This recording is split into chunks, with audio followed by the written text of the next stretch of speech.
Mike, in the event that Tyler's able to go, how important is it to have a right-handed shot D, or a centerman rather, to take draws, etc.? Well, for sure. I mean, that was one of Bosey's big strengths in the past. The new rules haven't helped him as much, but we need him to get back to that form, obviously, of being a dominant face-off guy. It really helps him. He gets a lot of offense in the O-zone out of that. So we'll see what happens. I told Willie to make sure he's ready to play center if we need him to play center, if Bosey isn't feeling up to it. And then over time, we'll just keep working in practice, Willie down low and stuff like that. So when it's time, he can just jump in and play center.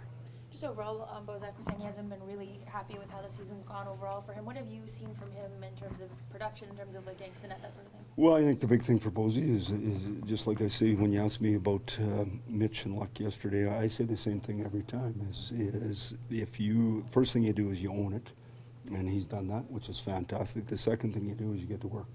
You work every day in practice, you work every day in the gym, and it's not luck, it just turns. That's just the way it is. You compete harder, you work harder, and you get more, and pretty soon you play more, and you start feeling better, and it just happens for yourself. So he's been through it a lot, though. It's 1/3 of the season. If you look at your numbers right here today and you multiply it by 3, that tells you who you are, unless you do something about it. So the guys that are off to a great start want to replicate it, and the guys that aren't, they want to fix it. Mike, when you get into the depth of the season now, the meat of the season, and decompressing, do you talk to different players about decompressing differently? Give them examples yourself? How do you? Yeah, I mean, we try to talk to our guys every day, and you know, I mean, obviously you're trying to make sure life is good. So there's your life at the rink, and then there's your life at home, and you want to, you know, they're no different than everyone else. They're worried about what room their baby's sleeping in, and they're worried about their families and lots of different things. And everybody's got something going on. I thought that was what was great about yesterday is when you go to sick kids, number one, you realize even those little things you got going on in your life aren't very big. The second thing is, though, is when you listen to a kid and talk, and he's telling you he's got treatments for 9 more weeks, and he's all jacked up about it, and you're having a look at yourself, that's a good slap for you. Get that life on track. So to me, we're in a great situation. We play in the greatest hockey market in the world. We're covered big time. We got a good team. We got a good thing going. Let's keep it going. And so to me, that part's got to be good. Now you got to look at your home life going good too. Austin and Mitch were saying they really appreciate Patrick spending a lot of time with them on the road. I guess the joke is he's got 4 kids at home, 2 on the road. What sort of value is there in that Patrick would kind of take those 2 guys under his wing? Well, it's a home run for us, obviously. And Patty Marleau was, you know, I had Nick Lidstrom, and now I got Pat Marleau. Those are fine human beings, to say the least, and they make people better. Just, they don't say nothing. They just do what they do every day. They do it better than everybody else, and pretty soon you look at him and you say, hey, he's got 100 and I don't know how many game winners. He's been in the league for 1,500 and whatever games. He's been doing what he loves to do, and he comes every day and he doesn't say nothing. He just works hard. It's not a bad concept, so you're hoping it rubs off.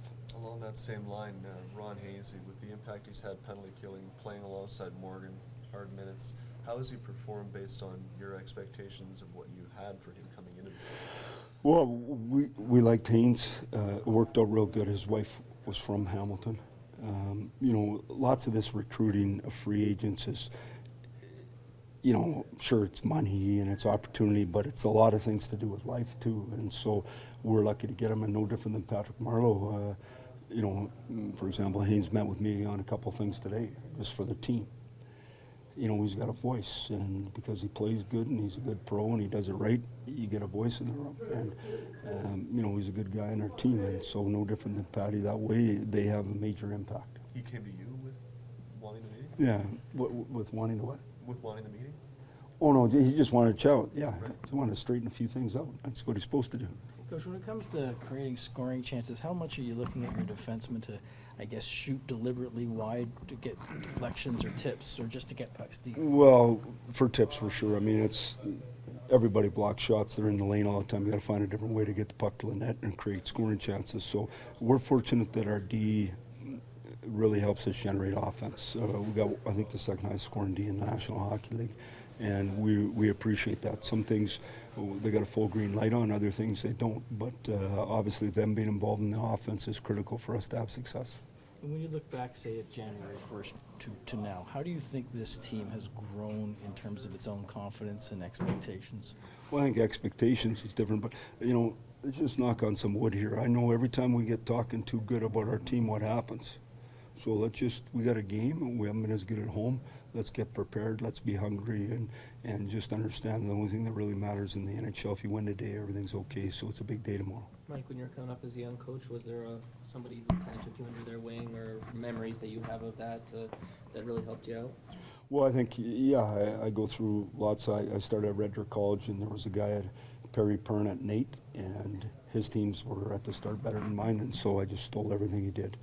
And then the same for Billy Moore's at the U of A. I just tried to take everything that was from Claire Drake, everything I could. And when I got to the Western Hockey League, I was in Spokane. The best coach was Don Hay in Kamloops, and so we stole everything we could from Don. And so you do that all the way. I always tell Jock, when he was in my first year in Anaheim, I went into mini, and I thought we were all ready to go. I watched his morning skate and how fast everything was going compared to my morning skate, and I was like, are you kidding me here? We're in a different league. I remember sneaking into his practice because Jock would stop practice if he saw you, so I snuck in and hid behind a pole and learned something. And then, so I call a drill we do, Jock Lemaire forecheck drill. He says, I never ever did that drill. I said, I stole it from him. Well, you changed it then, he says. So anyway, I think you learn from all people, and some people help you on purpose, and some people you just admire how their team plays, and so you watch them and you learn. I think that's the key to everything you're doing in life, no different than you people. If you watch someone you respect doing your job and they do something a certain way, you say, hey, that's not a bad idea, and you steal it. I call it R&D, Rob and do, and you make it your own. It gives you some ideas, and you go from there.